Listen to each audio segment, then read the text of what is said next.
Hi, magandang araw sa inyong lahat. Welcome ulit sa ating channel. And magandang araw sa ating mga subscribers sa YouTube channel, sa mga followers natin dyan sa ating FB page na APPYL. Magandang araw sa inyong lahat. Pasensya na kayo, sunod-sunod itong ating mga videos kasi ngayon ako nagkaroon ng time na mag-upload after a long period kasi nga na-busy tayo sa mga kaso, sa mga legal concerns sa office. So, pwede ko naman itong split into so many days na pag-upload pero ayoko kasi gusto ko tapos ako sa mga dapat kong gawin. Ayoko nang isipin to na kailangan mag-upload ako in the next 3 days kasi I know napakarami ko na naman parating ng mga appointments. Sobrang busy na naman tayo. Kaya whenever I have a time, I will do everything that I can finish and bahala na kayo kung maumay kayo. And I hope hindi naman. So magandang araw sa inyong lahat, sa mga bagong nakapanood sa akin dito sa video. Maaaring naligaw ito sa inyong FB page, sa feed, or sa inyong reel, sa inyong YouTube channel. And that's probably a good thing kasi there may be a reason why you're able to watch this video. And it will help you also. And if it does help you, what I can say, I can ask of you is to share the videos that you found helpful, not just my video. Any video that you found online na sobrang napakinabangan ninyo, I encourage you to share sa inyong uh, pages, sa inyong accounts, para makita naman ng iba. Because we don't know how it affect others, especially how it give them solution to their own problems, open up their eyes to something hindi natin alam. So that's the magic moment of you pressing the share button will go a long way for others. Hindi na kailangan ka-angel, kailangan ka-instrument and solution for other people. So in that, shout out muna natin ang ating mga subscribers and followers, masugid natin taga-subaybay.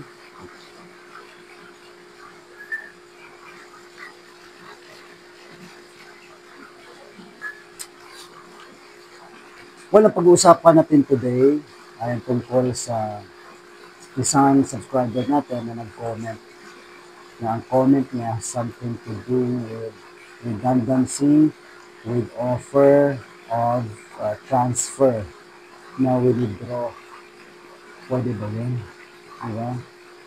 Nagkaroon ng redundancy notice sa'yo, tapos instead na effect ang redundancy, in-offeran ka ng ibang position, nung tinanggap mo na yung offer, withdraw naman. Paano yun? Ano ang magiging legal consequences? Pag-uusapan natin yan. Okay. Redundancy.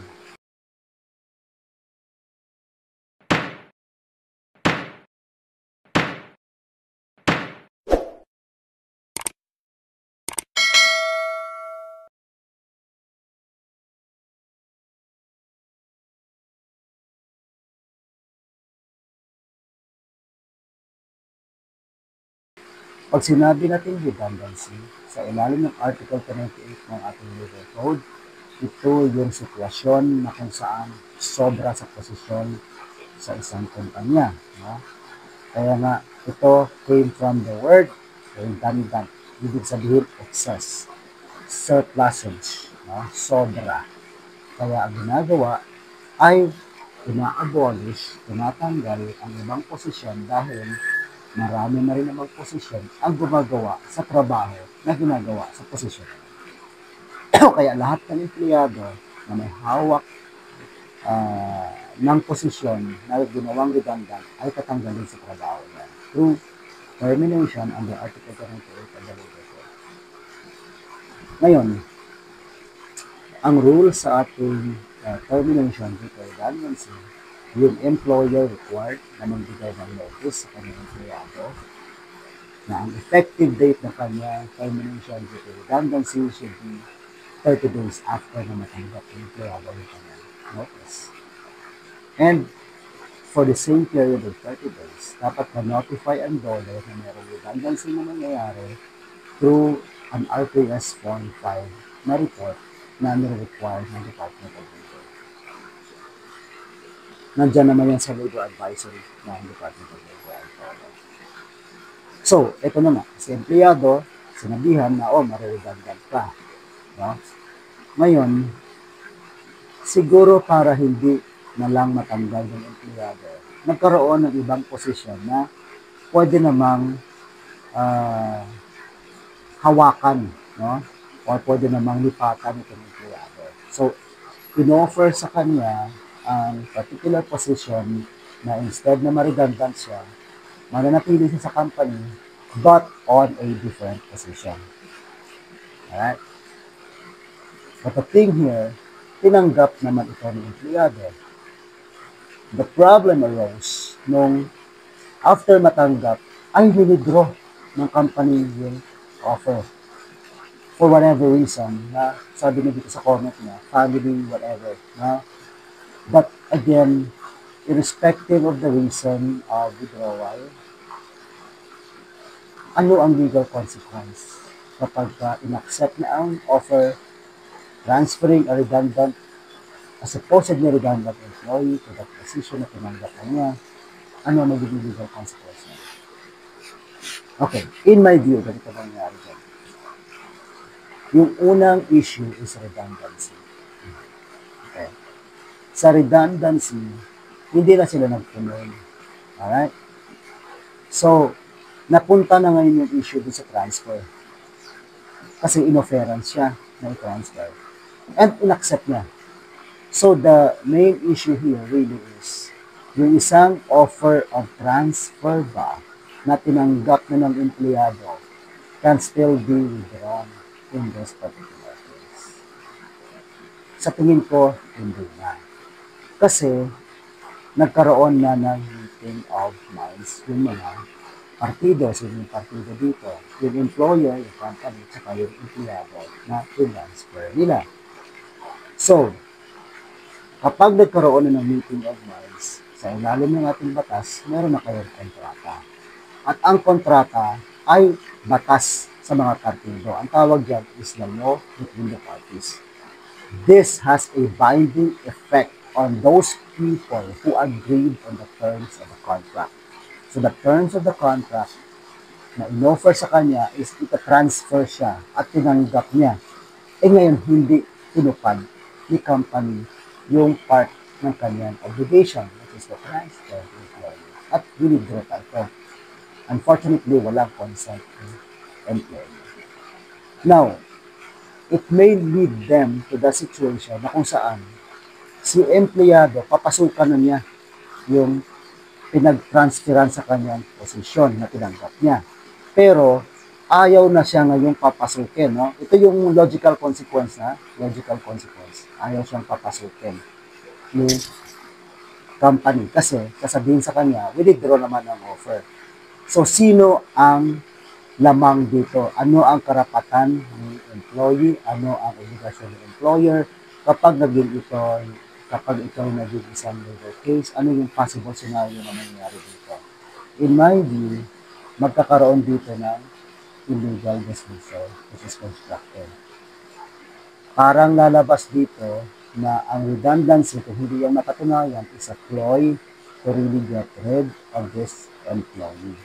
Yung transfer, lalabas, magiging